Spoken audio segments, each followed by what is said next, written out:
following show is a paid program.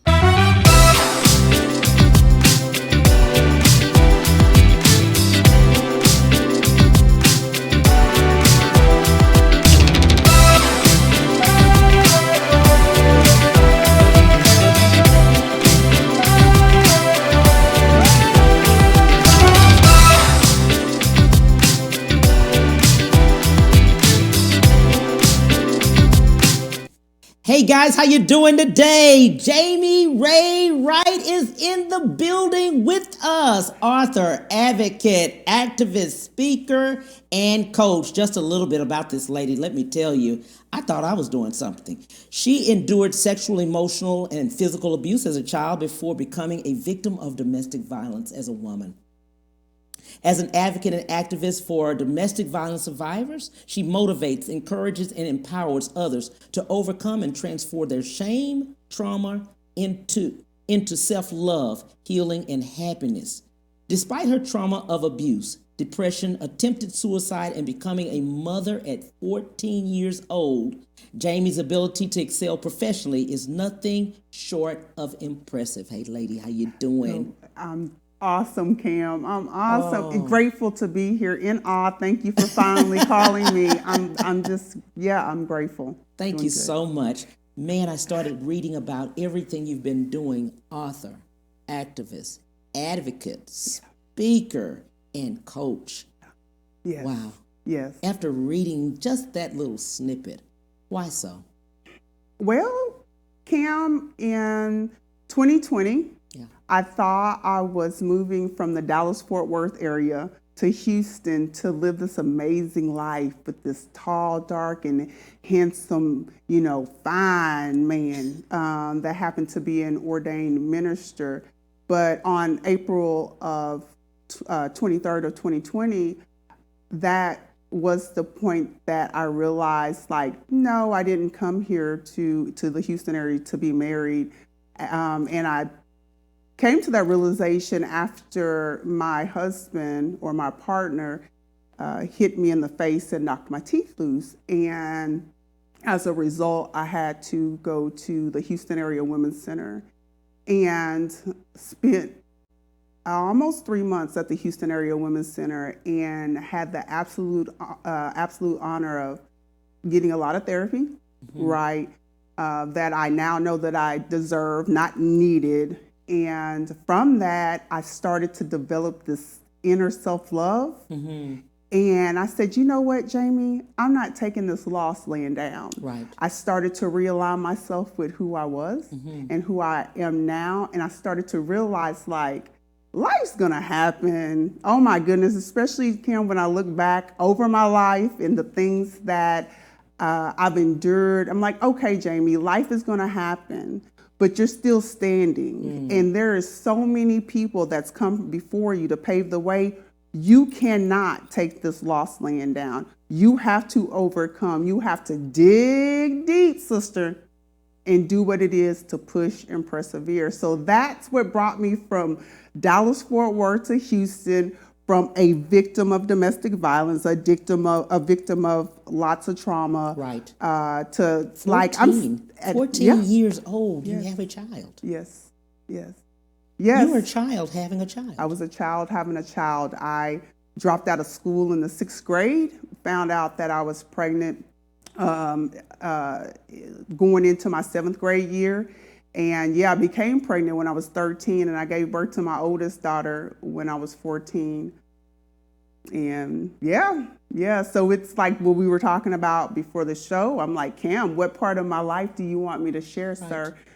Because it's been a lot. Yeah. It's been a lot. And through that process, just looking back, okay, you're a child having a child, okay? You're raising a child at this point during that process. Yeah. And then you're going through life still being abused. Absolutely. And that is one of the things that I advocate the most, Cam, is therapy. Yeah. But because without relying on my faith and my spirituality, and then realizing that I deserve therapy to help me get through the things that I had stuffed, and I had started to just live life in autopilot mode, meaning survival mode, that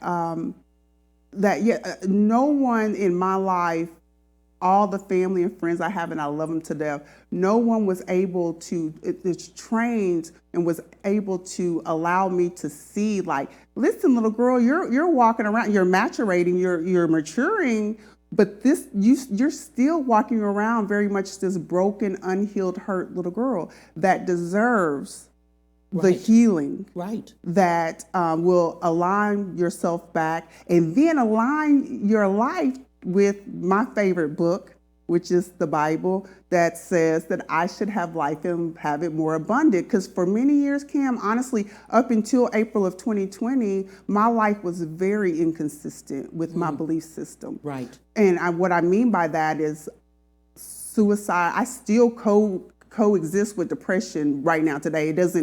I can't take a pill and take it away, right?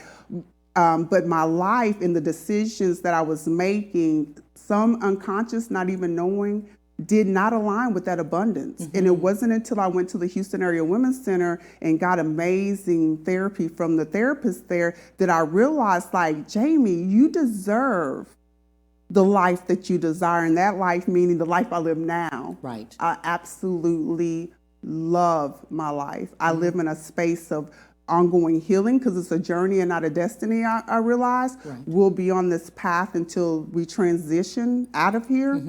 And so instead of suffering through life, Cam, I live my life. Right. And my life is abundant. Abundance of joy, abundance of hope, abundance of love. Right.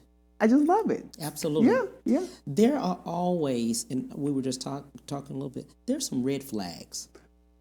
Yes, Lord, yes. And thank you for bringing this up, Kim, because what I now know for certain, domestic violence survivors, many of us just don't know, right? Yeah. It's a lack of education, and a lack of awareness. It's not that we see it. I think when we see it and we know it, then we're at the source of choice we can choose, right? And the red flags that I now know based on what I lived through, based on the help that I got from the Houston Area Women's Center is, and these are things, Cam, that I thought was cute. You know, I thought these things demonstrated love, but in fact it didn't. Gaslighting, meaning I would think I would say something or he would say something and it would land on me in a hurtful way. And he would reverse that around, you know, and make me think that I was the one that was like over exaggerating or overreacting. But in fact, the language that he was using not only was gaslighting me in terms of making me confused in my thoughts, it was conditioning me. Right. So subtle things like when we met, I hand dance, swing out dance. Yes. Shout out to my dance community. And when we met, I, swung out dance, and it wasn't a problem initially, right? And then as we began to date, it began to be a problem. Well, Cam, I wanted to be a good, a good girlfriend, so I can be a good fiance, so I can be a good wife. So I stopped dancing. So the red flags was the subtle control, and they're always subtle. Oh, let me see your phone, or who are you talking to? Love bombing, meaning like he'd go into the gas station and something as simple as bringing some flowers out, right? But then 2 hours later we might get in an argument and he might hit me or call me out my name, but it was like for every hurtful thing he did and he said, he would always come back showering me with gifts. And like I said, I thought that equaled love because I just didn't know any better. And like it's subtle, and it's subtle and it's verbal most of the time, and emotional, and then it becomes physical. I would venture to say that many people would not continue to be in an abusive relationship if, for example, 2 weeks in it, the man just pops you in the face, right? At that point, we're not that invested, whether you're a man or a woman, we're not that emotionally invested. We're like, you're crazy, I'm getting out of here, But the fact of the matter is, Cam, no, it doesn't start like that. The conditioning, right? And we were talking before we came on, like, why do people stay? Well, the first thing is by the time the physical abuse starts, the conditioning of the mind has already began, right? And another thing that I learned being at the Houston Area Women's Center is we can can be abused and we can be abusive in our words. Emotional and mental abuse is just as detrimental as physical abuse. Because what happens, like when I went to the shelter, my face was all discombobulated, my teeth were loose. Well, that healed. You can't see that today, right? But the emotional, the things that you cannot see that I still coexist and have to work through now is the bigger issue. And that's why like my therapist and studies has shown that emotional and verbal abuse oftentimes can be worse. My therapist put it like this, Jamie, in terms of verbal or non-physical abuse, for every word that was ever said to you that hurts you, think about a knife stabbing you. How many cuts would you have, Cam? I said, oh my goodness. And that's when I really dug in deep and started the therapy, right? Because I started realizing like, oh, there's things in here that I cannot see. So to answer your question, the red flags is the language, the control. Oftentimes we might think that it's from a place of love, but I'm not going to say it's not, but just be mindful if if someone wants to spend all their time with you and don't want to share you with your family and your friends. Like my abuser, I'm at choice. Now, he didn't chain me up or anything, but by choice, I moved from Dallas to Houston, away from my family and my friends and my support system, the isolation. In the moment, Cam, I thought it was love, right? I'm like, oh, he bought us a house. I'm moving to Houston. I don't have to check the mail. Before we met, I was, single. I've been independent. I'm not bragging. Lord Jesus knows that I'm ready for my, healthy relationship. But I'm like, oh, I don't have to pay bills anymore. I don't have to check the mail. God, you are good. And he is good. But in my case, no, those were subtle ways that my abuser was isolating me. Right. Yeah. Absolutely, that's good. And looking at it, what should our family, you mentioned family and friends, what should we say and not say? Because many times we know. Absolutely. We know. Absolutely. We can see it. But many times we'll say something, or many people will say, you want to stay, Yeah. Or they will say, I would leave. I don't know why you're staying. Just get up and leave. Just pack. Things like that. Yeah. So glad you asked, Kim. And this is another reason why I advocate and I go so hard is the education and the awareness piece. Right. What you should not say to anyone experiencing domestic violence is, girl or boy or man, you too big, you don't let that woman hit you like that, or girl, if I was you. No, because what we have to understand, anyone that's supporting someone that's experiencing domestic violence, what that person or persons have to understand is the emotional and mental abuse is already there, the conditioning. Think of it like this, the conditioning of the mind. And we all know, Cam, our mind is a powerful thing, right? And when it's conditioned in an unhealthy way, to hear someone you love, right, further kind of stick that knife like to prove what your abuser has already said to you. You dumb, you're stupid, you're fat, you're ugly, or nobody else is going to want you. You don't have no job. So when I come to you, Kim, as my brother or my uncle or a friend, and you like, Jamie, you just...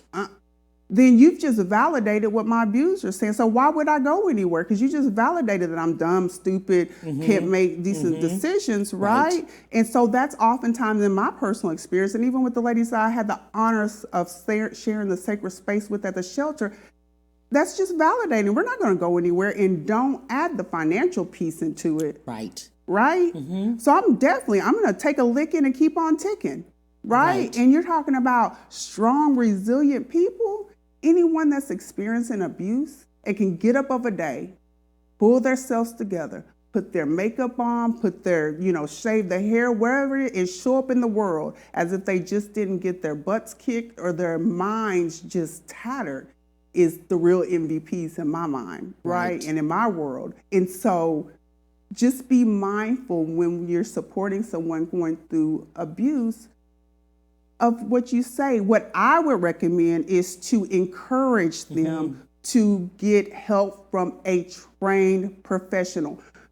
Domestic violence is a niche in terms of therapy, Right. in terms of the advocacy and the resources that are available. There's all types of counselors and therapists, but what I do know now is that there's trauma therapists. Right. There are therapists that focus specifically on domestic violence. It's kind of like when we go to a physician, a general, like a MD versus a cardiologist. Right. It's the same concept, right? So when we're talking about domestic violence, when you're supporting someone, encourage them to go seek help, whether it's through a therapist or an advocate, a trained advocate.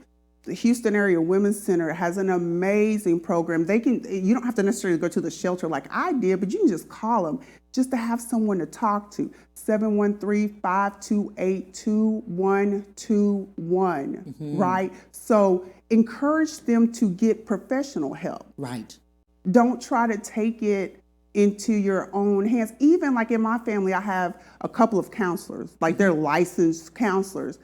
So they're trained, but even if you're trained, it wouldn't be conducive for me to go to someone in my family because they have the bias. They love me. Right. Right? They're not going to say, now, Jamie, like, from a professional way to get me where I need to go. So please, you all, if you find yourself in support of someone, don't try to help them on your own. Encourage them, remind them that they deserve a life free of violence. So whatever that deserve is, however they need to get there, is however they deserve to get there. Absolutely. Absolutely. Yeah. And looking at what we're talking about right now, we want to reiterate and tell everybody, we're not just talking about heterosexual Thank you, Cam.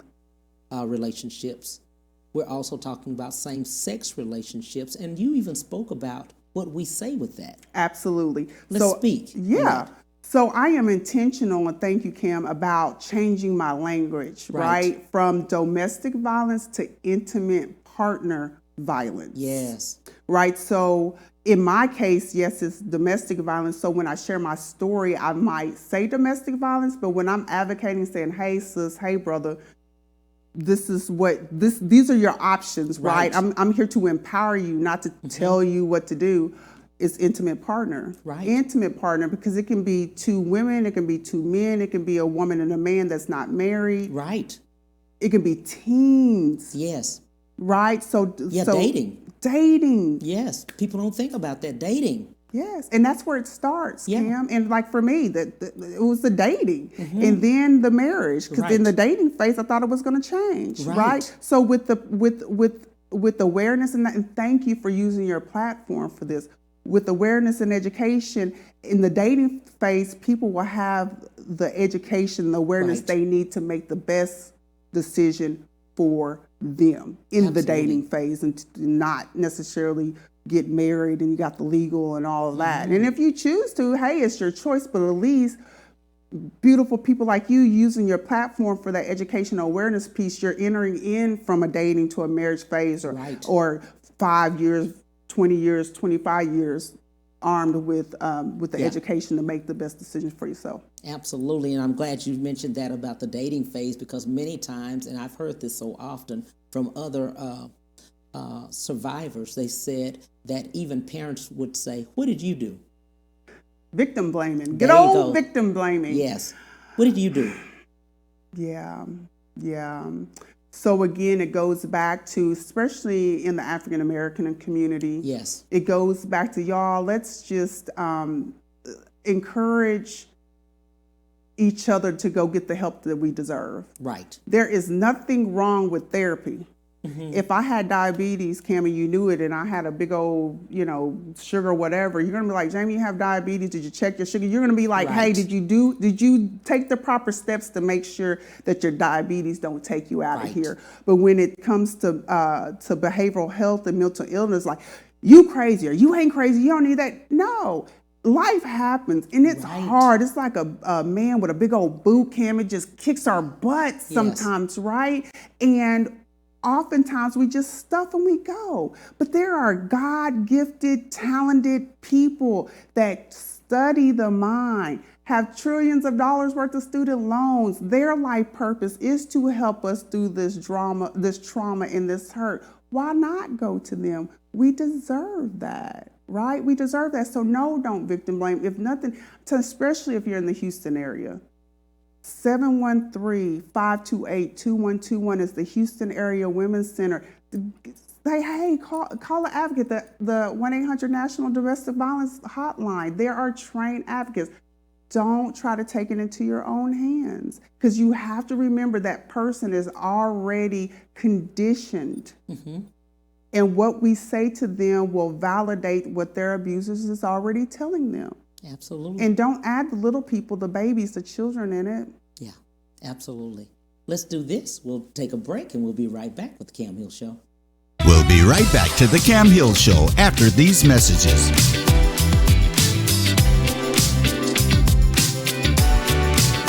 Light up your new year with a top-rated luxury SUV from Ron Carter Cadillac. Drive the new 2021 XT4 Luxury Collection for $319 a month, the new 2021 XT5 Luxury Collection for $399 a month, or the new 2021 XT6 Luxury Collection for $459 a month. All for 39 months lease with just $1 down. Gulf Freeway, just 2 minutes south of the Beltway. Shop smarter when you shop Ron Carter. Ron Carter Cadillac.com.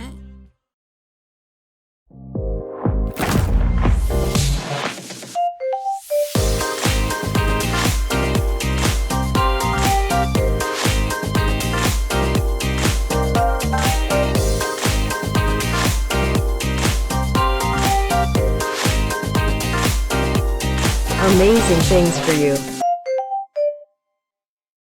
My prenatal promise is to make sure my baby is safe and healthy, because I know it is possible to acquire syphilis, HIV, or other STDs without knowing it. Getting tested is my very first chance to protect my baby.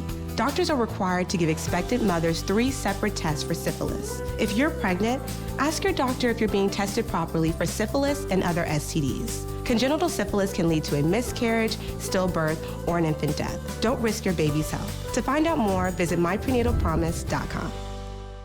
And now back to the Cam Hill Show.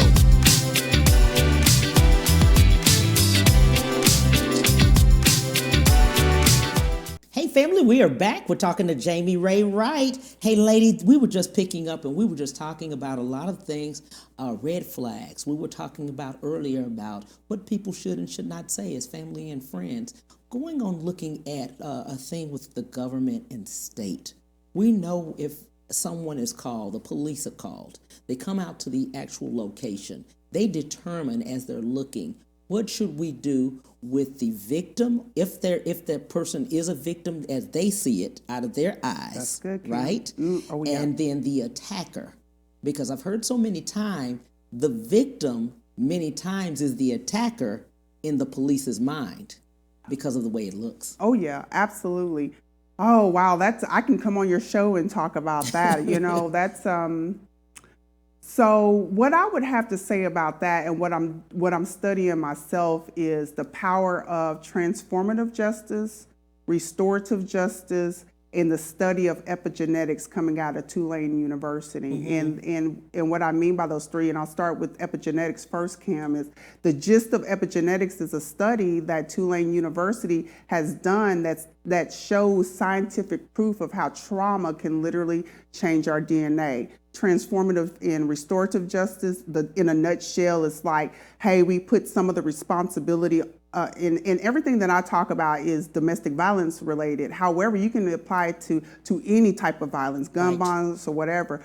But in terms of domestic violence, the restorative and transformative piece, it puts some of the responsibility and the onus back on the community, mm-hmm. right? In terms of, okay, the Violence Against Women Act, mm-hmm. it's an appropriation coming out of DC that funds like the Houston Area Women's Center and shelters and in the police forces and all that good stuff. What I, as a survivor now, I thrive after domestic violence, would love to see is more appropriation, more funding from the VAWA, is the acronym for the Violence Against Women Act, go to community-based programs. And what I mean by that, Cam, is if we can understand, get to the root, mm-hmm. right? My trade, what I do for a living is I get to the root of issues in order to resolve them. Same with domestic violence. If we get to the root of why it's happening, then we're at a better position to eradicate, stop, minimize it. And what I mean by that is like, hey, let's consider taking some of the funding and putting it into resources that allow people to go get the help, the therapy, the tools that they need to understand what, because the basis of domestic violence is power and control, right? The abuse, I don't like to say abuser, because even the people that are committing the crime, they have souls and hearts and things like that too. But the power and control, that's the basis of domestic violence. And it's like, okay, well, let's study why that person has the need for power and control. Right. And in my particular situations, it's been, anytime that I was ever hurt, I had the absolute honor of having a very authentic conversation with the man that caused so much havoc in me and my sister and my mom's life growing up. And I got to see his side of it. He was hurt. So he hurt us. Not excusing it, but in terms of understanding the why, so we can drum up the root, the problem, to create a solution to actually solve the problem. Is it dawned on me, hurt people, Cam, and especially for men, Black men. This is another reason why I go so hard. I was able to come out of my domestic violence situation, go to a beautiful, wonderful, safe home, Houston Area Women's Center, get the therapy that I deserved, right? As I look around still, I don't see those resources available for men, right? And so we're approaching one part of the solution, but expecting the problem to be solved. If a person, the aggressor, is hurting someone, that person deserves the right to understand why, not just throw them in jail or not just penalize them punitively. Like my abuser, I mean, he got out of jail for $20. My life, my safety is worth 2 lattes at Starbucks. Okay, well, and we expect that to solve the issue. But how about we, going from a restorative back to the restorative and transformative justice approach, allocate enough funds to create community-based programs in safe, and when I say safe spaces, I'm meaning for emotional, mental help, for people to understand why and give them the tools. Okay, well, hey, brother, you are upset, or hey, sister, you're upset. Instead of hitting someone, how about you do X, Y, and Z? How about you call your trained minister and him walk you through, what to do to take a deep breath, take a walk or whatever, and diffuse the situation instead of escalating it into something that it could be, could be resolved. Because only 33% of people experiencing domestic violence, Cam, call the police, right? And so like even in my case, I called 911, but we also called the pastor of our church. And had the pastor of my church told me to stay, guess what? I would have stayed. So going back to the restorative, transformative justice, allowing resources to be available to train faith-based organizations. So what do you do to respond to a domestic violence call, and not necessarily pray, and prayer works. Pray about it, stick it out, what God joins, no man will tear apart. But, oh, by the way, in my particular situation, God didn't join it. I joined it. So how could I expect him to bless it? So providing those resources so people can be trained, especially in the African-American community, because like I said, I relied on my pastor. Right. And thank God that he had the training to tell me there's something, and we prayed, but then I got off my knees and I went and got the help that I deserved. Right. Yeah. Absolutely. I'm glad you said that. And looking at, and these are some things that have come through about the government and the state, some things several people feel as though we need changed. One of them being that a person gets picked up and 24 hours later they're getting out, or less than 24 hours later. Just like in your case, $20, $20 bill or whatever it is. Okay? Nothing. My life. But they came back and attacked the person or killed them. I've heard that many times. The other thing is a no bail for the attacker. People feel that they should get no bail at all. There shouldn't be a bail. Once they're picked up, they should stay there. Right. That's one thing. Okay? Right. The other thing is a restraining order, which is just a sheet of paper, it seems. As we're going through and as I've looked through and I've kind of studied it, it's just a sheet of paper. It's not protective at all. You know, because a person will say, I have a restraining order, and I've seen this, and I've educated myself over the weekend too with it, but they're being killed. Yes. With several restraining orders. Yes. Several times calling 911. Several times getting the police as well as the government and state involved, and still death. Yeah. So this is just my personal opinion. That's why it's so important that we get to the root of the issue. Mm-hmm. Because I have a permanent protective order. Mm-hmm. That sheet of paper is not keeping me safe. And my hope and my prayer is that by me sharing my story, that anybody that's being abused or anybody that's even causing the abuse, right, let's go get help. We deserve the help to see, why do you feel like it's okay to knock a woman that you say you love? Right. Why do you think it's okay for you to knock my teeth loose? Right. And it's because they have underlining hurt, and it manifests itself. This is just my personal opinion. It manifests itself in different ways, Cam. Some people it manifests, in hitting others, power and control. Others, drug and alcohol. When we're carrying this hurt that's unhealed, it's going to manifest. Mine manifested becoming a mother at 13 years old. Mine manifested by saying it was okay for a man to abuse me and still marry him. And it took him knocking my teeth loose and my pastor saying, what's going on here? Right? So no bond. I just would like to see more people in our community getting the emotional and mental help that we deserve. You think about it, Kim, we have 400 years of trauma, right? And that 400 years compounded with, and not just in our community, just like anyone that's oppressed and underserved, right? You have that trauma, and then you start to make decisions consistent with the trauma that you don't even realize you have. Right. Then you create your own trauma by your own decisions, and then we look up, and then Ray is in prison, or Ray has choked the life.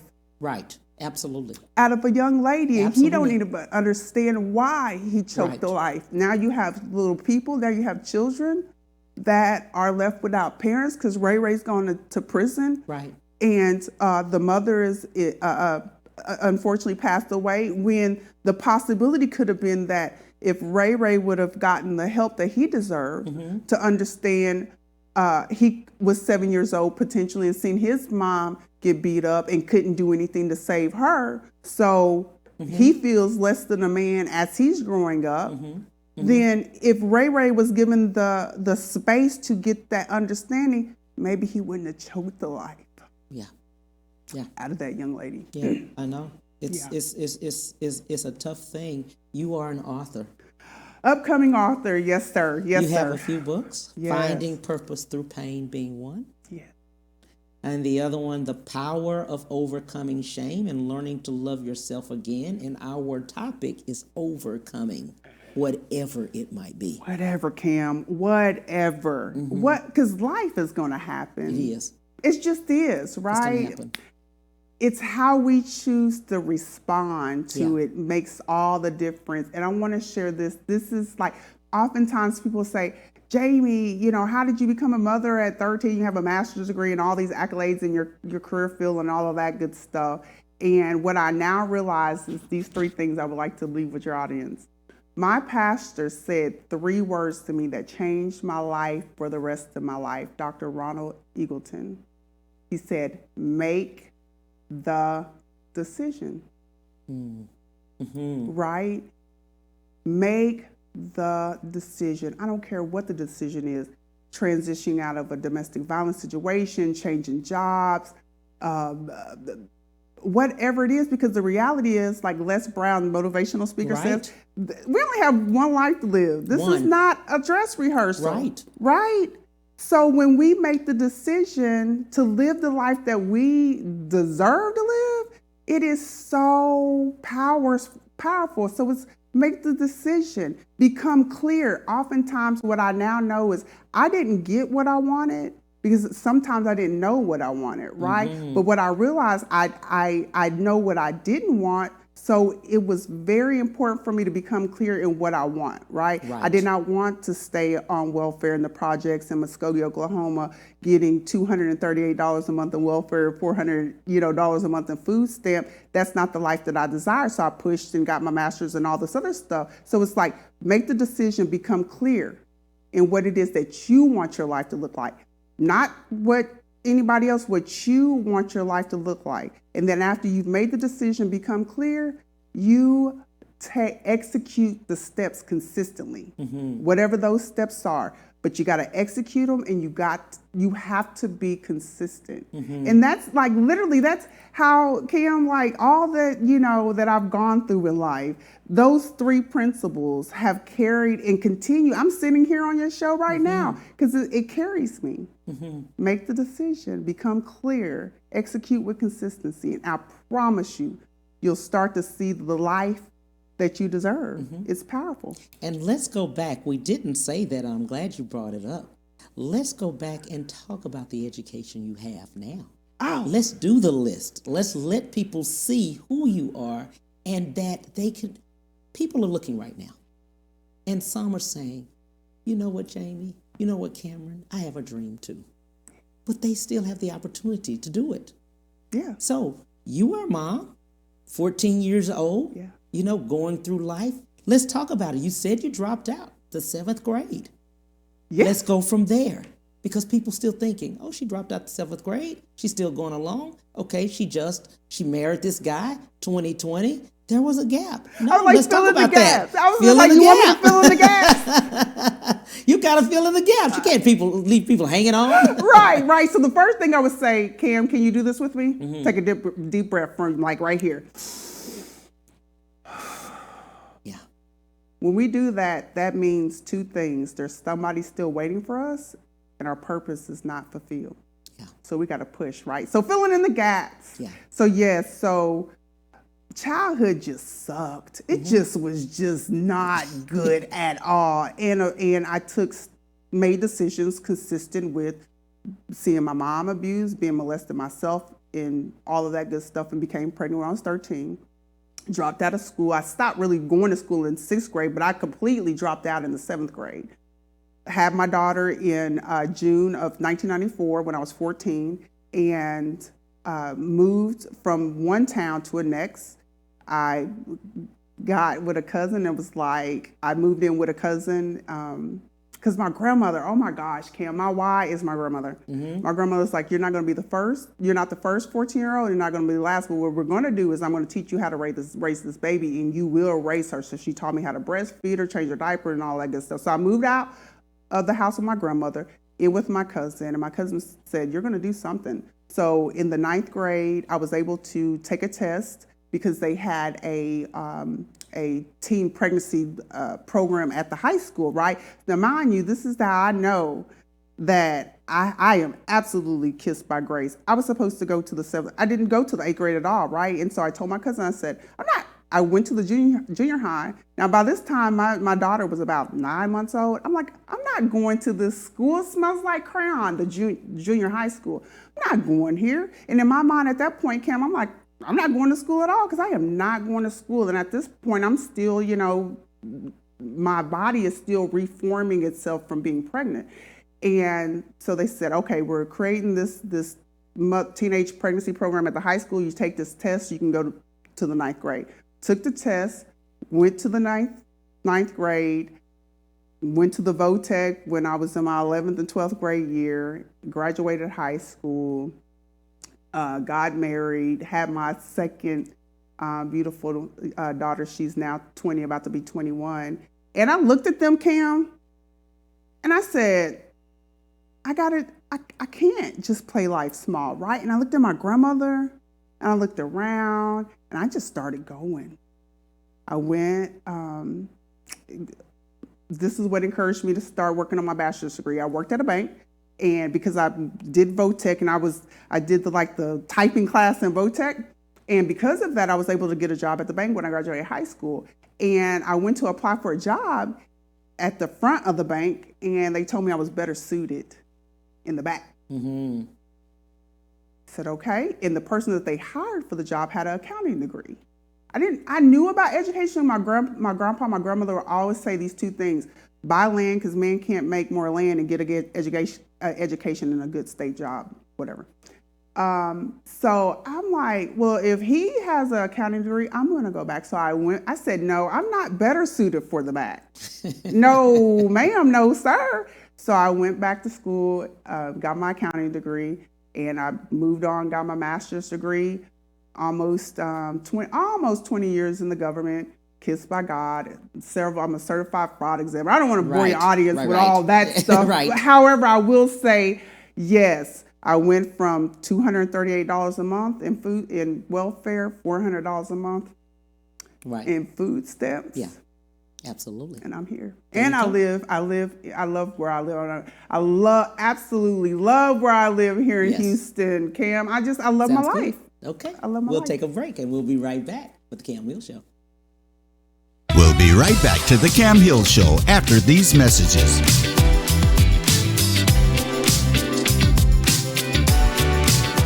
Light up your new year with a top-rated luxury SUV from Ron Carter Cadillac. Drive the new 2021 XT4 Luxury Collection for $319 a month, the new 2021 XT5 Luxury Collection for $399 a month, or the new 2021 XT6 Luxury Collection for $459 a month. All for 39 months lease with just $1 down. Gulf Freeway, just 2 minutes south of the Beltway. Shop smarter when you shop Ron Carter.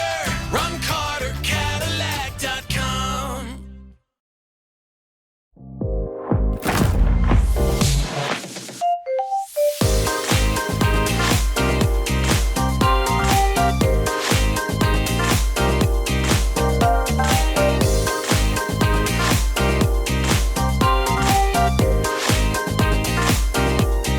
Amazing things for you. My prenatal promise is to make sure my baby is safe and healthy, because I know it is possible to acquire syphilis, HIV, or other STDs without knowing it. Getting tested is my very first chance to protect my baby. Doctors are required to give expectant mothers 3 separate tests for syphilis. If you're pregnant, ask your doctor if you're being tested properly for syphilis and other STDs. Congenital syphilis can lead to a miscarriage, stillbirth, or an infant death. Don't risk your baby's health. To find out more, visit myprenatalpromise.com. And now back to the Cam Hill Show.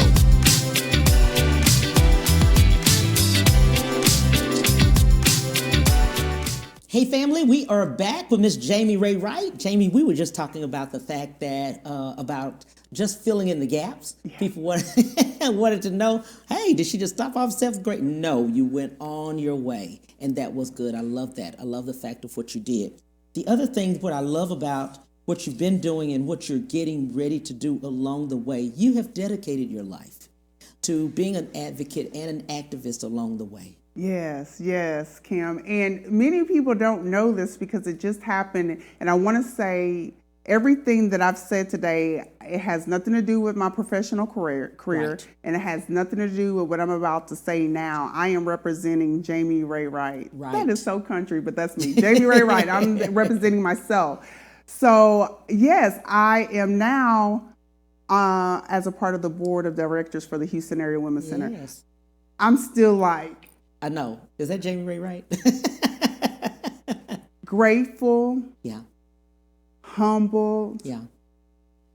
Every person that has ever been impacted by domestic violence, families,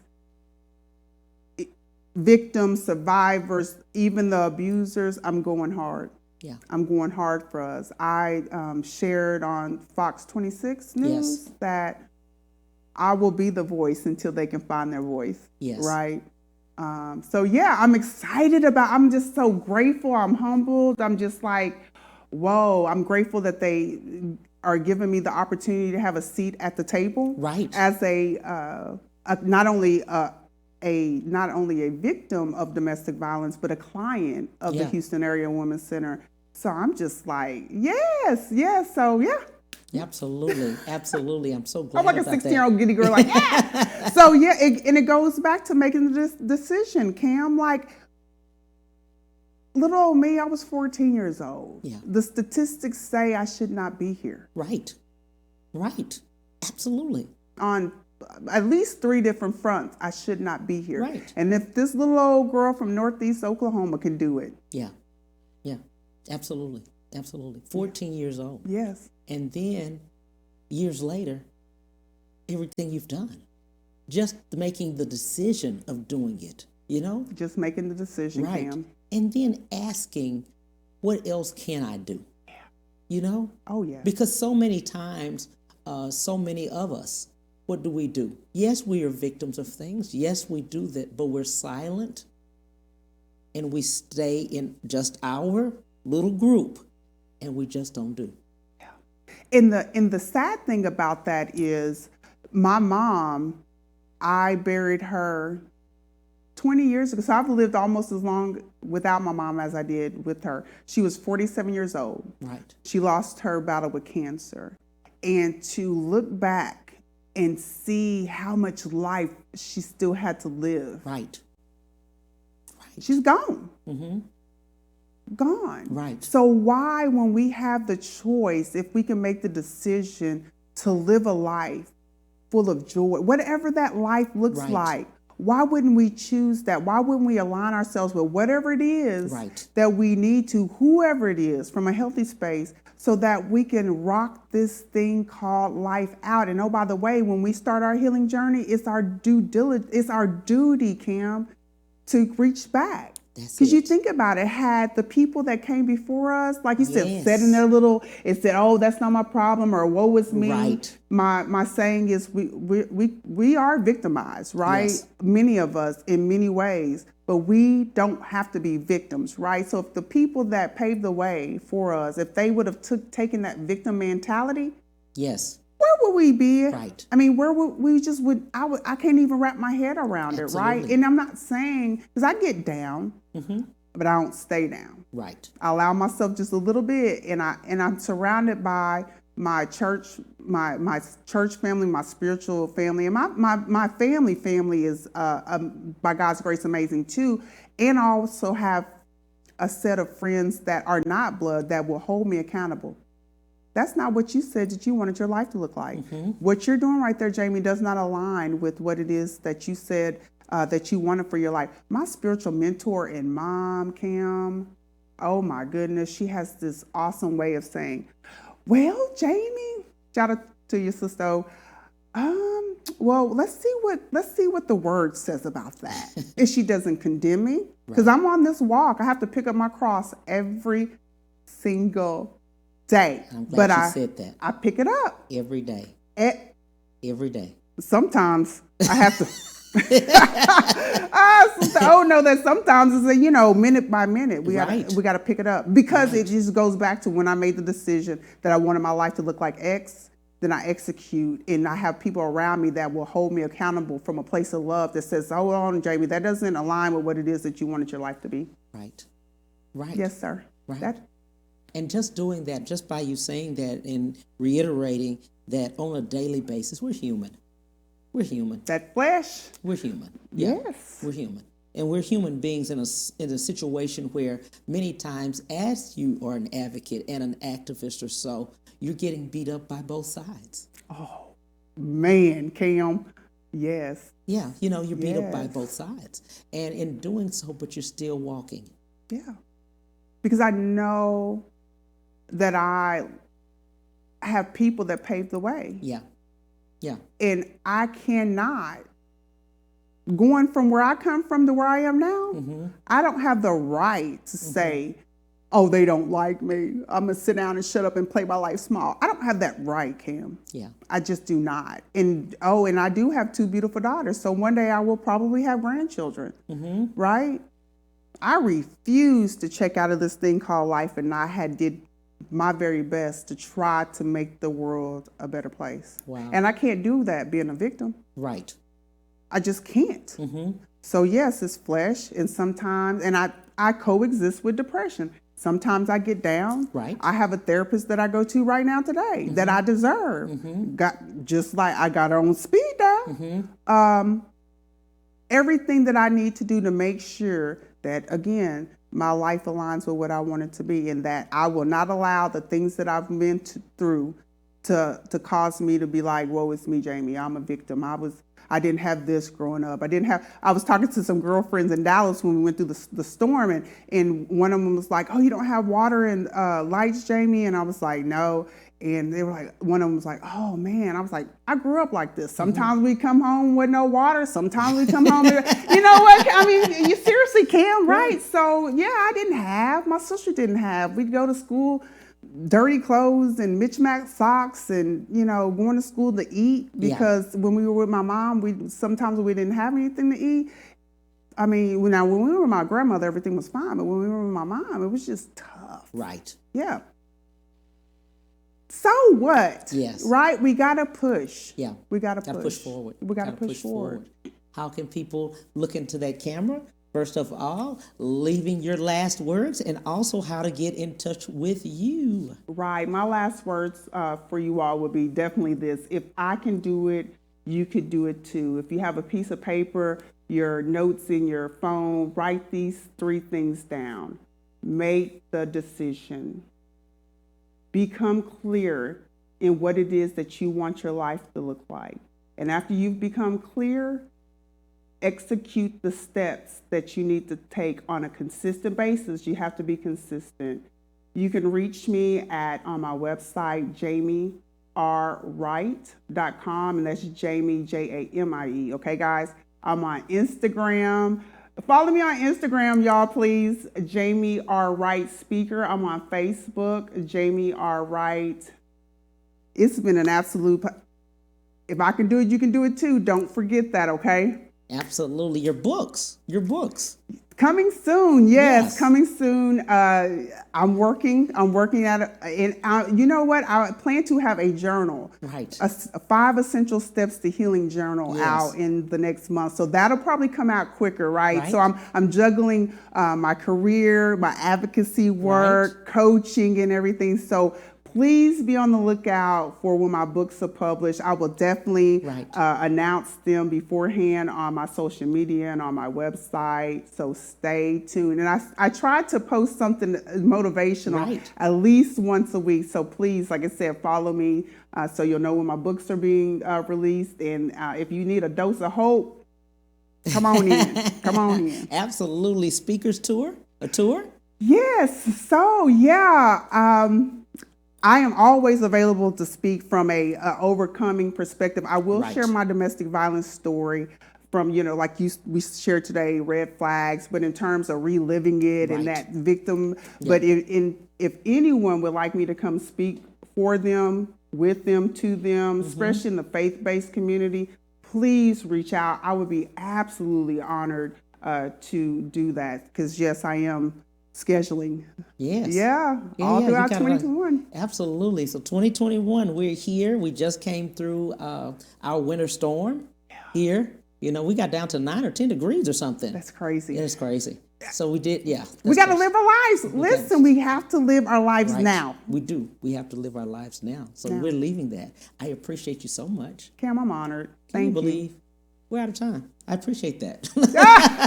I'm honored. No, I appreciate the opportunity, lady. We had a great time. Man, Jamie Rae Wright. Yeah. Ladies and gentlemen, I'm telling you right now, if you did not get, you have to replay this and replay this and replay this over and over again. You will get something out of it each and every time. Follow me, The Cam Hill Show. Follow Facebook Live. I'm on Instagram. I'm on, we're getting ready to do a private preview showing of Coming to America. I'll have that on Thursday, but I'll be having some more. Follow me on those too. Just shout out to those. Shout out to A-Star for helping me out. Download the app of A-Star so you can find out everything. I appreciate you. Coming on Wednesday, Bo Porter, CEO of Bo Porter Enterprise. 12:30 to 1:30 Central Standard Time. See you then. Bye.